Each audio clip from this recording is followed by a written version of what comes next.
Hola, hoy vamos a ver cómo restablecer de fábrica desde ajustes el dispositivo REALME Narzo 80 Lite.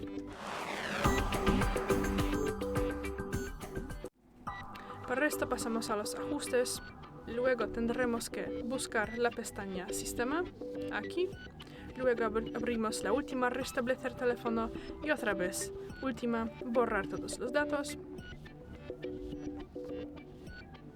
Aquí podemos ver todo lo que será eliminado.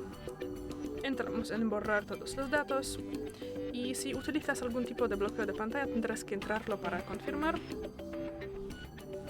Y aquí confirmamos por la última vez y esperamos.